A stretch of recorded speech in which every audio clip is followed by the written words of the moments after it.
ശരിയല്ലാത്തവനെ ശക്തമായി അടിച്ചിരുത്തണം. ചുറ്റും ആരൊക്കെ ഉണ്ടെന്ന് നോക്കേണ്ട കാര്യമൊന്നുമില്ല. അഭിപ്രായം ശക്തമായി പറയുന്നവരെ എവിടെയും വിജയിച്ചിട്ടുള്ളൂ, അത് മറക്കണ്ട. ശരിയച്ചാ. ഐശ്വര്യടുത്തി, ഞാൻ കുറച്ചു നേരത്തെ ചില വാക്കുകൾ പറഞ്ഞില്ലേ, അത് ഞാൻ പിൻവലിക്കുന്നു. എന്റെ പദവി അതാർക്ക് വേണമെങ്കിലും വിട്ടുകൊടുക്കാമെന്ന് ഞാൻ പറഞ്ഞു. ഒരു കുടുംബമാണിത്. അച്ഛൻ, അമ്മ, അപ്പച്ചി, 3 മക്കൾ, നമ്മൾ 3 മരുമക്കൾ. ഈ കുടുംബത്തിന്റെ ബലവും ഐശ്വര്യവും ഭാവിയും ഒക്കെ പ്രധാനമായി നമ്മുടെ കൈകളിലാണ്. കുടുംബം കൃത്യമായിട്ട് മുന്നോട്ടേക്ക് പോകുമ്പോൾ കുറച്ച് നിയമങ്ങളും ഉണ്ടാവും. അതെല്ലാവരും അനുസരിച്ചേ പറ്റൂ. അനുസരിച്ചില്ലെങ്കിൽ അനുസരിപ്പിക്കും.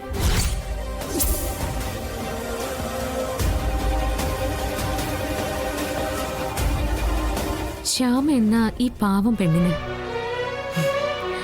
ഐശ്വര്യടുത്തി പറഞ്ഞതുപോലെ അമ്പലങ്ങളിൽ കൊട്ടിപ്പാടി നടക്കുന്ന ഒരു ദരിദ്രവാസിയുടെ മകൾക്ക് ഈ പദവിയിലെത്താൻ കഴിയുമെങ്കിൽ ഐശ്വര്യത്തെ അനുസരിപ്പിക്കാനും വളരെ എളുപ്പം കഴിയും.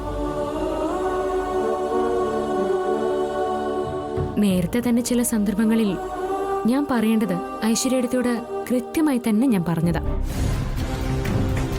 ഇപ്പതാ അധികാരത്തോടു കൂടി തന്നെ ഞാൻ പറയുന്നു. ഇനി മുതൽ പല കാര്യങ്ങളും ഐശ്വര്യത്തിക്ക് ഞാൻ പറയുന്നത് അനുസരിക്കേണ്ടി വരും. അനുസരിച്ചില്ലെങ്കിൽ ഞാൻ പറഞ്ഞതുപോലെ അനുസരിപ്പിക്കുക തന്നെ ചെയ്യും. ഇപ്പൊ ഇവളെ എതിർക്കാൻ നിൽക്കുന്നത് ബുദ്ധിമോശമാണ്. തൽക്കാലം പ്രതികരിക്കാതിരിക്കുന്നതാ ബുദ്ധി. ഇനി എനിക്ക് ശ്യാമയോടും അഖിയോടുമായിട്ട് ഒരു പ്രധാനപ്പെട്ട കാര്യം പറയാനുണ്ട്. ബാക്കി എല്ലാവരോടും നേരത്തെ പറഞ്ഞു കഴിഞ്ഞതാ. ശ്യാമയുടെയും അഖിയുടെയും യഥാർത്ഥ വിവാഹം ഈ വീട്ടിൽ നടക്കാൻ പോവാ. 2 പ്രാവശ്യം താലി കെട്ടിയവരാ അഖി ശ്യാമി. രണ്ടും എനിക്ക് പൂർണ്ണ തൃപ്തി അല്ലാതായിരുന്നു. ഒരുപാട് പ്രശ്നങ്ങൾക്കും ബഹളങ്ങൾക്കും ഇടയിലായിരുന്നു 2 താലികെട്ടും.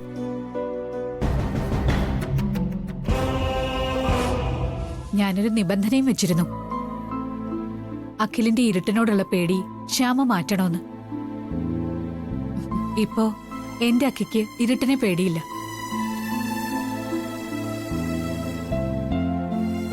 ഇനി ഇവരുടെ ദാമ്പത്യം പൂർണ്ണമാവണം. അത് പൂർണ്ണമാവാൻ വേണ്ടി എന്തു വേണമെന്ന് തീരുമാനിക്കാൻ പോവാ.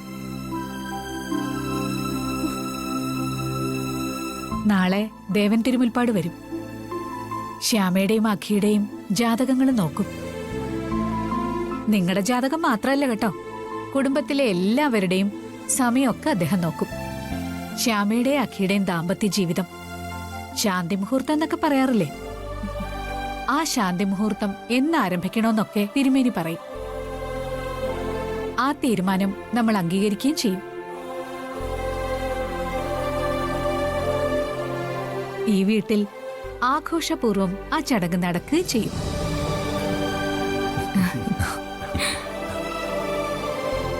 ഇനി മോളോട് മാത്രം കുറച്ച് കാര്യങ്ങൾ എനിക്ക് സംസാരിക്കാനുണ്ട്. മോള് വാ.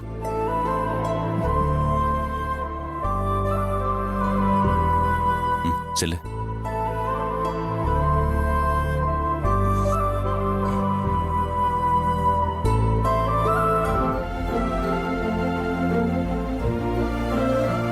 അമ്മേ, വാ മോളെ. എന്താ അമ്മേ? മോളിരിക്കെ. മോളെ, അമ്മ നിന്നോട് മാപ്പ് ചോദിക്കുക. അയ്യോ, അമ്മ എന്നോട് മാപ്പ് ചോദിക്കേ? എന്താ അമ്മ ഇത്?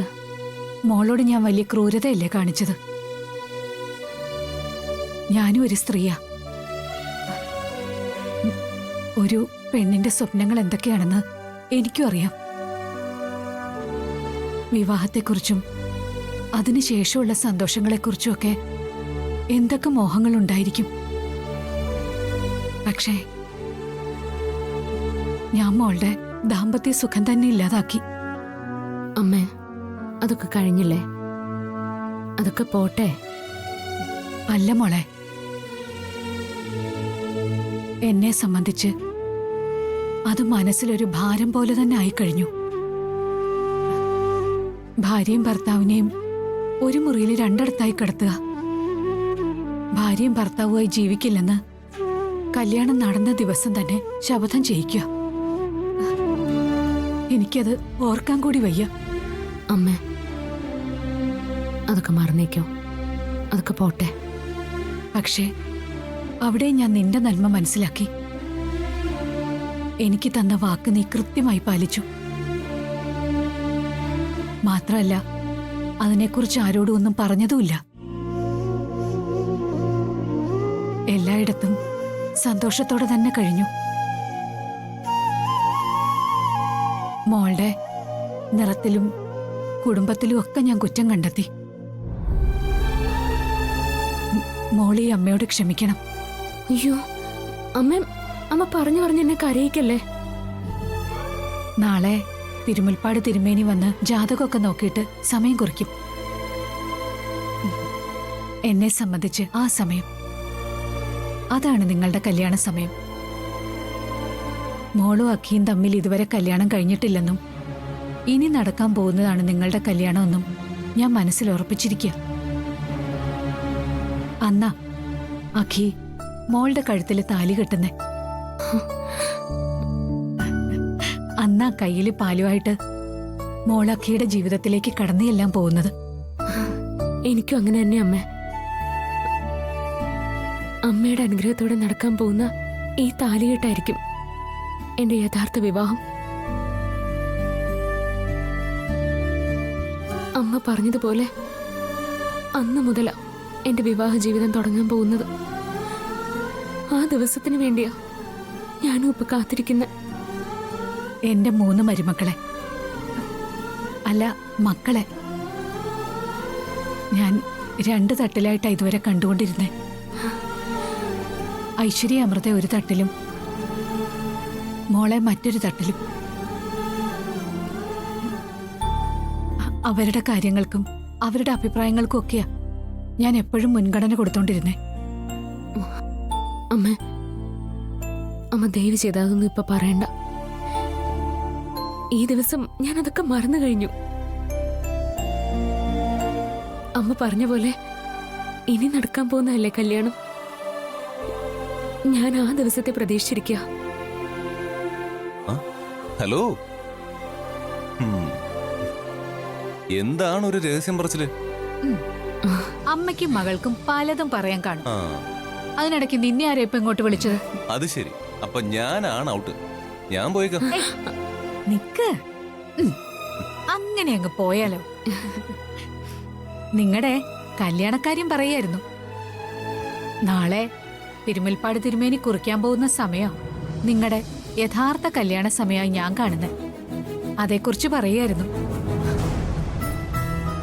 എന്തായാലും ലോക ചരിത്രത്തിൽ ആദ്യമായിട്ടായിരിക്കും ഒരേ ദമ്പതിമാർക്ക് 3 കല്യാണം. ആര് പറഞ്ഞു 3 കല്യാണം? ഒരു കല്യാണം. ഈ കല്യാണം മാത്രമേ കല്യാണമായിട്ട് ഞാനും അമ്മയും അംഗീകരിക്കൂ. അല്ലേ അമ്മ? പിന്നല്ലാതെ. കല്യാണത്തിനുള്ള വസ്ത്രവും ആഭരണങ്ങളും ഒക്കെ ഞാനാ കേട്ടോ സ്പോൺസർ ചെയ്യുന്നേ. Thank you. അമ്മ, ഞാൻ നേരത്തെ ഐശ്വര്യടുത്തിയിട്ട് തർക്കിക്കേണ്ടി വന്ന സാഹചര്യം അറിയാലോ. എനിക്ക് ഐശ്വര്യടുത്തിയിട്ട് ഒരു വിരോധവുമില്ല. അതോർത്ത് മോള് വിഷമിക്കൊന്നും വേണ്ട. ഐശ്വര്യയോട് ഞാൻ കാര്യങ്ങൾ പറഞ്ഞു മനസ്സിലാക്കിക്കോളാം. മക്കള് ചെല്ല്. വാ, നടക്ക്.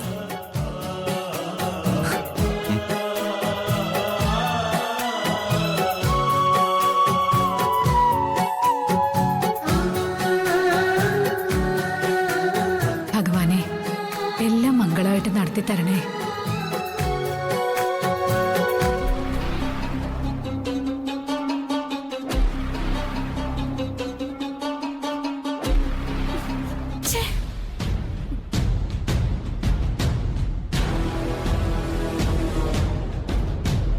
മോളെ ശാന്തി മുഹൂർത്തം, കല്യാണം, താലികെട്ട് കാണാം നമുക്ക്. ഈ ഐശ്വര്യ ജീവിച്ചിരിക്കുമ്പോ ഒന്നും നടക്കാൻ പോകുന്നില്ല. അല്ല മോളെ, ആ പൂവ് ചെന്ന് വീഴുമ്പോ പൊട്ടിത്തെറിക്കും, കത്തിപ്പിടിക്കും എന്നൊക്കെ പറഞ്ഞിട്ട് ഒന്നും നടന്നില്ലല്ലോ. അതാ ഞാനും ആലോചിക്കുന്നത്.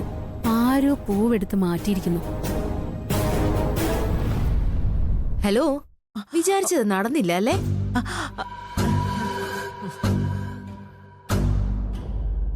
അതെ, VIP-കൾക്ക് ബോഡി ഗാർഡ് കാണും, എസ്കോട്ടും കാണും. ശ്യാമയുടെ ബോഡി ഗാർഡാ ഞാൻ. ശ്യാമ ഇപ്പൊ VIP-യാ. അവൾക്ക് നേരെ ഉണ്ടാകുന്ന ഏതൊരു നീക്കവും ഞാൻ കണ്ടറിയും, പ്രതിവിധി ചെയ്യും.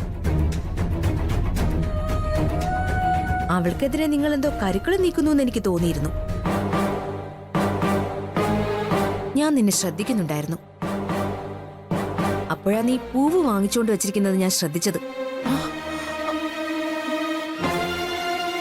അപ്പച്ചിയോട് കാര്യങ്ങളൊക്കെ വിശദീകരിച്ചു കൊടുക്കുന്നത് ഞാൻ കേട്ടു. നിങ്ങൾ അവിടുന്ന് മാറിയപ്പോഴേ ഞാൻ ആ പൂവ് അവിടുന്ന് മാറ്റി.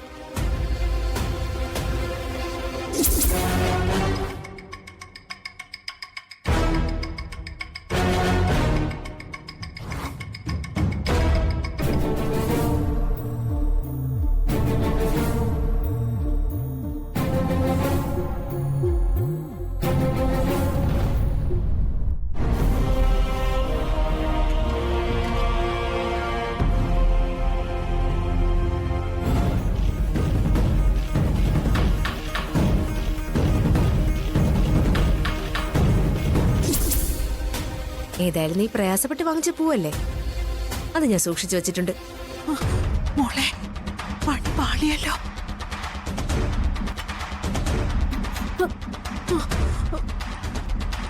ഇത് ഞാൻ സൂക്ഷിച്ചു വെച്ചത് എന്തിനാണെന്നറിയോ? നിങ്ങളുടെ രണ്ടുപേരും മുഖത്തിടാൻ. അയ്യോ, ഇതെന്തോ കെമിക്കൽ ചേർത്തതല്ലേ, വേസ്റ്റ് ആക്കണ്ട. നല്ല വിലയായി കാണും.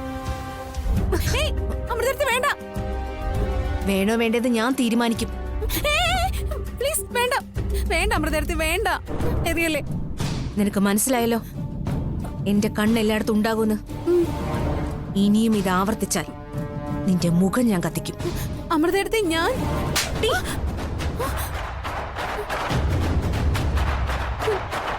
തൽക്കാലത്തേക്ക് മാത്രമുള്ളതാ ഈ അടി. അന്ന് പച്ചക്കറി നശിപ്പിച്ച ദിവസം തന്നെ ഞാൻ ഓങ്ങി വച്ചതാ നിനക്ക്. ഇന്ന് ഒത്തുവന്നത്. തൽക്കാലം ഇത് നമ്മൾ മാത്രം അറിഞ്ഞാ മതി. ദാ, പിടിക്ക്. എന്തായാലും കഷ്ടപ്പെട്ടുണ്ടാക്കിയതല്ലേ.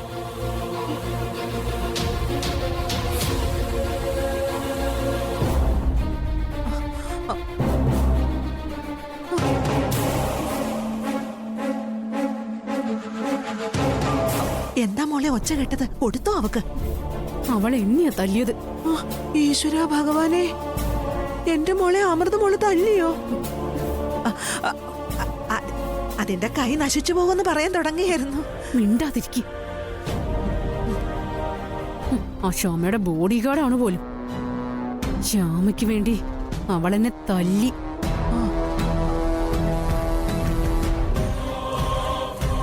ഞാനിതാ ഇവിടെ നിന്ന് ശപഥം ചെയ്യുക.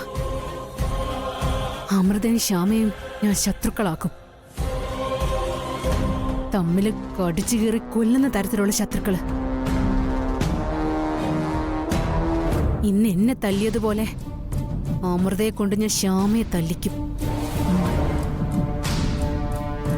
അധികം വൈകാതെ തന്നെ ഒക്കെ നടക്കും.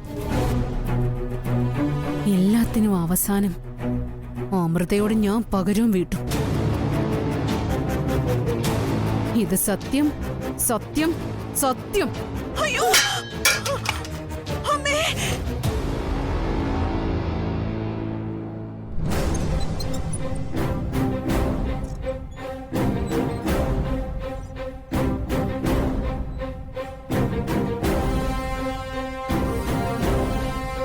മമ്മി, വൈസ് ചെയർപേഴ്സണായിട്ട് ശ്യാമ അവിടെ ചാർജ് എടുത്തു കഴിഞ്ഞു. നമുക്ക് വേണ്ടി പാടാൻ ഇനി അവള് വരില്ല. അതെ, നമ്മള് ഈ നാട് വിട്ട് എങ്ങോട്ടെങ്കിലും പോകുന്ന നല്ലത്. അവൾ ഇനി ഇന്ത്യൻ പ്രധാനമന്ത്രിയായി ചാർജ് എടുത്താലും നമുക്ക് വേണ്ടി പാടിയേ പറ്റൂ.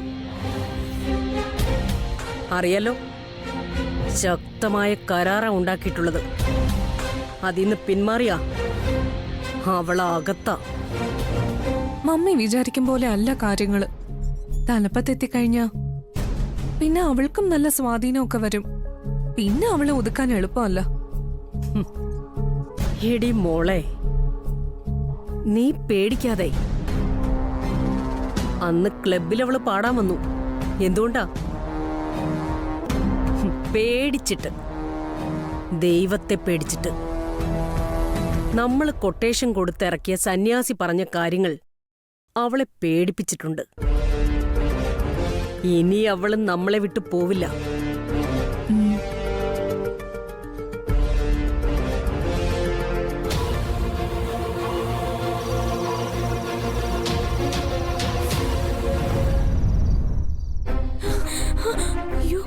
സർ വേണ്ട, ഞാൻ പറയുന്ന കേക്ക്. അടങ്ങി നിൽക്കാനാ പറഞ്ഞെ. നിക്ക് ശമേ, ഓടാൻ ശ്രമിക്കരുത്. ശമേ, അവിടെ നിൽക്കാനാ ഞാൻ പറഞ്ഞെ. ഇല്ല സർ, സർ ഞാൻ പറയുന്ന കേക്ക് പ്ലീസ്. ശമേ, മര്യാദയ്ക്ക് ഇങ്ങോട്ട് വരാനാ ഞാൻ പറഞ്ഞത്. സർ ഞാൻ പറയട്ടെ. സർ വേണ്ട. ആ ശമേ, ഇവിടെ വരാനാ ഞാൻ പറഞ്ഞത്. സർ, സർ വേണ്ട. ദേ, എന്നെ അങ്ങോട്ട് വരുത്തരുത്. Sir please sir. വരില്ല. ഏയ്, എടോ, എടോ, ഇവിടെ വരാനാ ഞാൻ പറഞ്ഞത്. എന്നെ ഓടിക്കരുത്. ഞാൻ പറയുന്ന കേക്ക്. അവിടെ നിൽക്കാനാ ഞാൻ പറഞ്ഞത്. സർ ഞാൻ പറയട്ടെ. എന്നിട്ട് ഓടിക്കരുത്. എനിക്ക് ദേഷ്യം വരും കേട്ടോ. Please sir, please. ഞാൻ തളർന്നു, അതുകൊണ്ടാ. ദേ ഞാൻ തൊഴുവാ, പ്ലീസ്. ശരി ശരി, താൻ എന്നെ തൊഴുവൊന്നും വേണ്ട. ഒഫീഷ്യലി താനിപ്പോ എനിക്ക് മുകളിലല്ലേ. ആ അതുമല്ല, ശ്യാമ പറയുന്ന അനുസരിച്ചോളണമെന്നാ ഇവിടുത്തെ തീരുമാനം. അത് ഞാൻ അങ്ങ് അനുസരിച്ചേക്കാം. ഓക്കെ. നിക്ക്.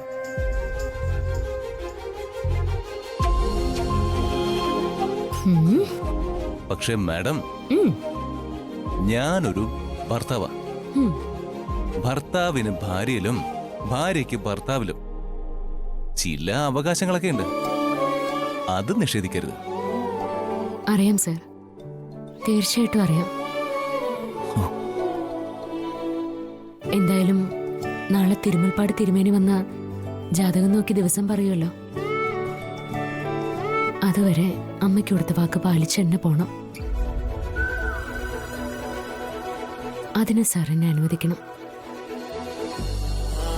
ഇന്ന് ഞാൻ ഏറ്റവും കൂടുതൽ സന്തോഷിച്ചതേ എന്നെ അമ്മ അംഗീകരിച്ചനോ എനിക്കിവിടെ അധികാരം കിട്ടിയതിനൊന്നും അല്ല. കൃഷ്ണ തുളസിയുടെ പാട്ട് കേട്ടതുപോലും അല്ല. എന്നെ സന്തോഷിപ്പിച്ചതേ ഞാനും സാറും ജീവിതത്തിൽ ഒരുമിക്കാൻ പോകുന്നു എന്നുള്ളതാ.